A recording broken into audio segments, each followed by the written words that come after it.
Welcome to episode 54 of the Isla Paradiso bunch. We're back at Plumbob Island in Isla Paradiso. We have all of the crew there today, including Hayley, the genie, with her two genie daughters, Gerri and Wendy, whose father is Salty Seaworth, the mermaid. Hayley's still engaged to Salty. And then we've got Josephine Barker, who is the hot-headed genie, followed by Judy Butler with her two plant sim sons, Bertie and Benjie, and she's holding Terry King, who is the sim she cloned from using Triton King's DNA sample.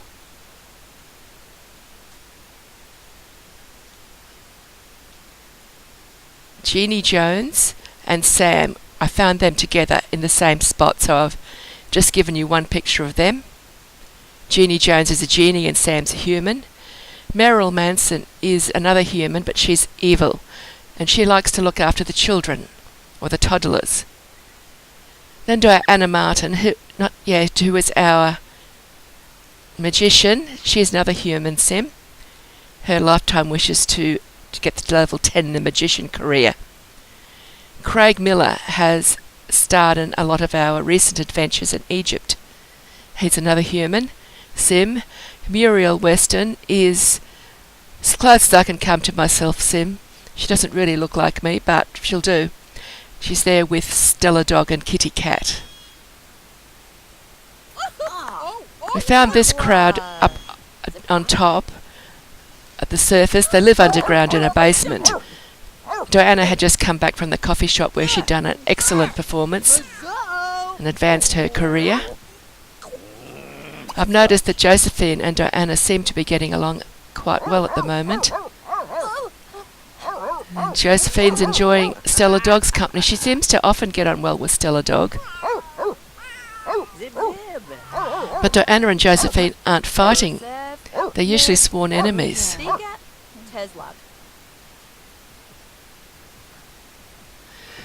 Now have a quick look downstairs. This is the level 2 basement. It's where the toddlers live most of the time. It's actually where the Sims spend most of their time. The basements, the shapes and sizes of the basements are controlled by the shape of the terrain above. The top basement's quite small because the terrain is quite hilly, and there's some of it's underground on this lot. I mean, some of the lot is actually underwater. And I didn't want to bump it up above water level, so I avoided building basements where there wasn't mountains above. You can see on the left there all the pieces of sarcophagus and pushable statue and dive well that they have found while they've been out chasing tombs. There's Sam coming down the steps. Those doors with the teddy bears on them, they each lead into a toddler room. The one that Sam's going into now was made specifically for the two plant sim boys, Benjie and Bertie. But I think when we look in there we'll discover that the Sims don't take much notice of who belongs to what room, and they swap the toddlers around indiscriminately, because we've got Benjie with the red hair in one cot and Wendy with the green top and black hair in the other. This is Terry King's room. Terry's there just to use the potty, but Diana is putting Bertie in the cot. And this room is for Hayley's daughters, Wendy and Gerri. Gerri's in there sleeping. This is Sam. He's just been abducted by aliens and returned to a spot on the main island. I've noticed whenever they get abducted from Plumbob Island or any of the smaller islands, they get returned to some place near a road on one of the big islands, and then they have to make their own way back to Plumbob Island. I don't think Sam's very happy about being abducted. That's the alien there in the distance. He's going to run right down to where she's standing. I thought he was going to hit her on the head or something, but he didn't. He just kept running. Isn't it fun the way Sims can share a spot, the same spot on the ground? So Sam's off home in the boat. I guess he'll get back to Plumbob Island safely enough. Meanwhile, his alien is just standing there, waiting. Wonder where she put her spaceship. It's probably still up top near the road somewhere. I think I've seen that one around before in this game. Oh well, I thought Muriel should water the garden. It hadn't been done for a while. There's not much growing in their garden now. And I'm not going to replant it because when they've finished their adventuring, we're going to move off. See all those drawings on the wall? I got them out of Muriel's inventory. That's from their last trip to Egypt, or probably Egypt and France and China. Yes, we're going to move on to a different world when they have finished doing their tomb exploring. I think we'll probably go to sunlit tides, so hopefully there won't be so much lag there.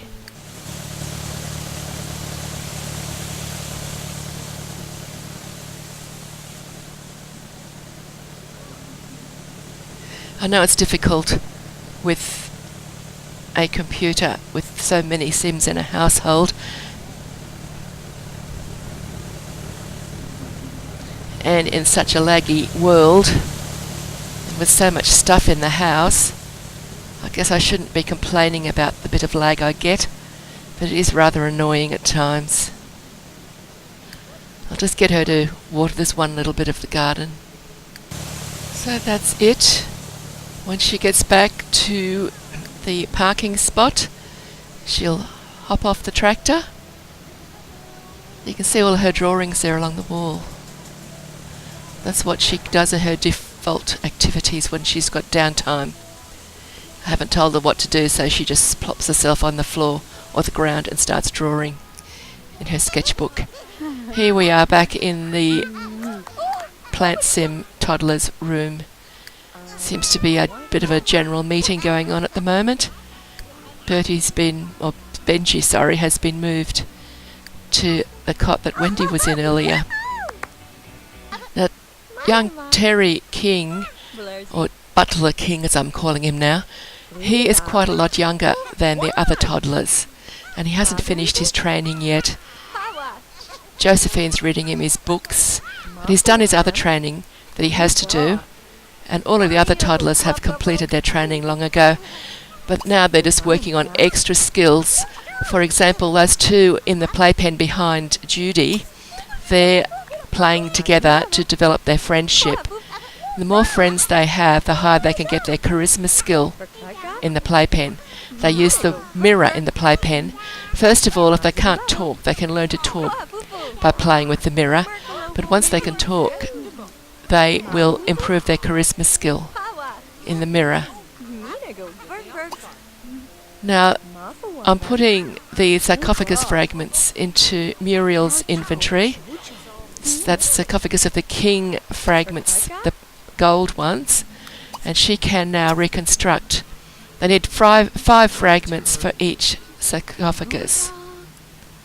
So she's actually in the process now. It's a little pause, and then she'll wave her hands around a bit and it'll pop in front of her.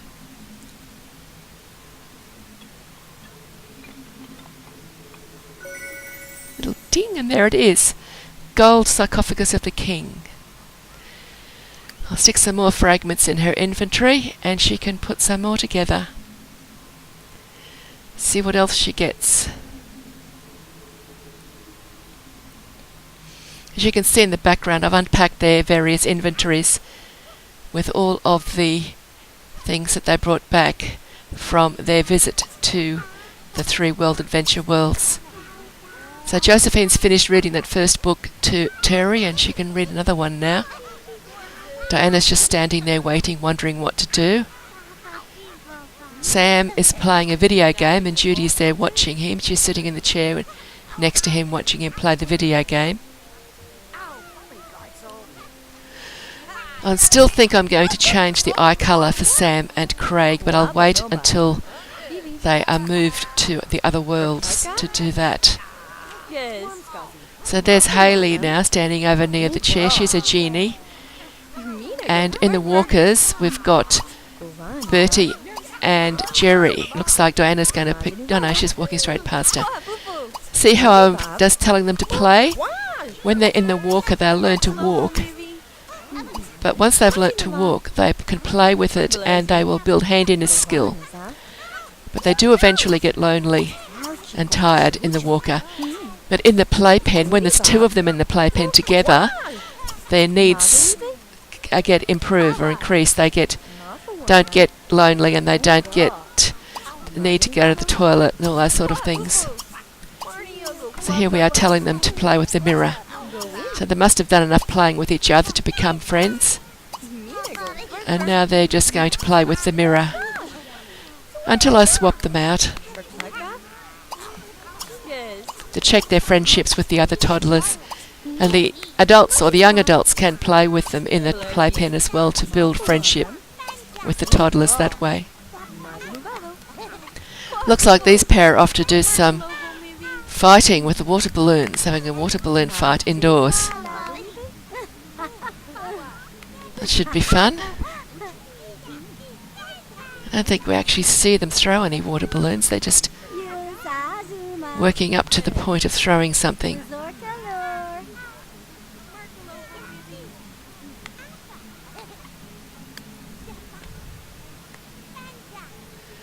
So yes, Craig has been working on his sculpting. A few of them have been working on their painting. Here you go. Here's Muriel. She has now reconstructed a few more sarcophagus. She's got a black one. That's a cursed sarcophagus. I think that you can, if you're cursed by a mummy, you can sleep in the gold sarcophagus to be cured, but I don't think you can get cured in the black one. And I read somewhere that if you sleep in the black sarcophagus, sometimes your traits can change. For example, Meryl is an evil sim, and if she were to sleep in the black sarcophagus, she'd become good. But if she was a good sim and she slept in the black sarcophagus, she'd become evil. Well, that's what I've read. I've never seen it happen. But she has autonomously decided to have a sleep in the gold sarcophagus. There's a whole lot of positive things that happen for a sim when they sleep in the gold sarcophagus. But I can't quite remember exactly what they are at the moment. If you're interested, you can Google gold sarcophagus of the King Sims 3 and you'll find all the information you need. So I've discovered that that painting that's partially finished was actually started by Muriel, so she could go now and finish painting. She has completed her lifetime wish, so she's got to the level 10 of painting. She's mastered painting. It was part of her lifetime wish. And when she paints, she has little gold stars floating around her hands. She's had that for a long time before she actually mastered painting. I haven't yet worked out why she's got it. I'm sure there's this particular reason.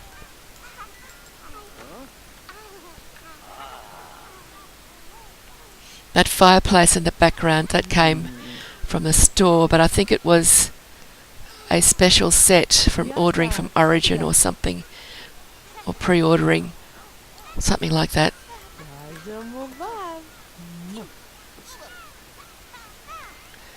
I actually wasn't aware of where I got it from until I was looking up something else, the staircase that came with that set too, and I discovered that fireplace came with it, so I decided I'd use that fireplace. So that's the only reason I'm using it. I tend not to use fireplaces because I've never lived in a house with a fireplace. I've seen plenty and I've sat in front of plenty over the years, but not in the state that I live in. We're pretty warm here. Some people have fireplaces for the middle of winter, but I don't even use a heater. Doesn't get that cold here. I think this is a place where you have a fireplace only if you just like sitting in front of a fire and hope that you get a couple of days or nights that are cold enough to be able to light it up.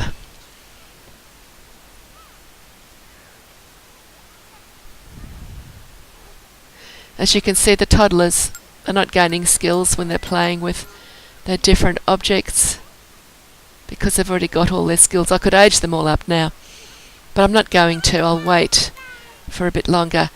I've actually got the toddlers' ages set to maximum possible, so I won't wait for them to actually have their birthday. So you will see them get a cake and me age them up when I'm ready.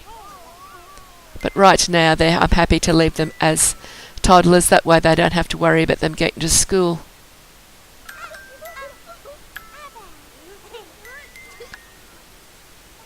And while they're toddlers, they're still building some skills. They can still work on their charisma and handiness, and they get logic skill by playing with the abacus in the playpen. Not quite sure if that actually translates to their skills they have when they grow up, though.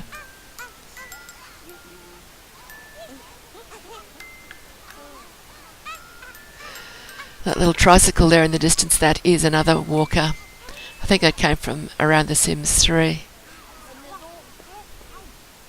So they've still got quite a few different pieces that they've collected that they can assemble.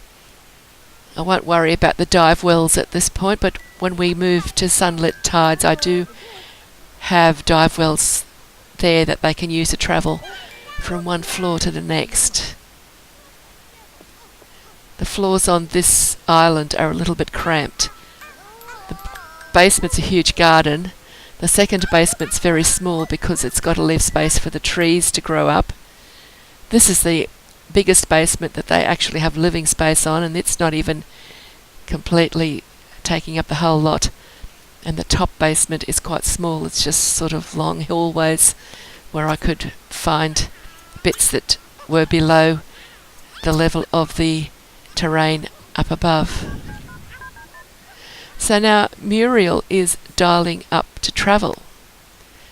So this has got to be close to the end of the video. There's only 3 of them who can travel. That's Muriel, Craig and Meryl. Now everybody except Meryl and the toddlers have come back and have to wait 2 days before they can travel again. But for some reason, I haven't yet worked out why, Craig and Muriel only have to wait a few hours between trips. So Craig is ready to travel again almost immediately after he gets back from travelling. The others have to wait 2 whole days. And I think Muriel, she waits less than a day, but I think it's almost a day. She waits about 19 or 20 hours, I think. That was the paper person, the paper boy, a paper girl there. We just saw briefly, delivering their newspaper. So we'll just see them ride off into the distance now, and that will be the end of the video.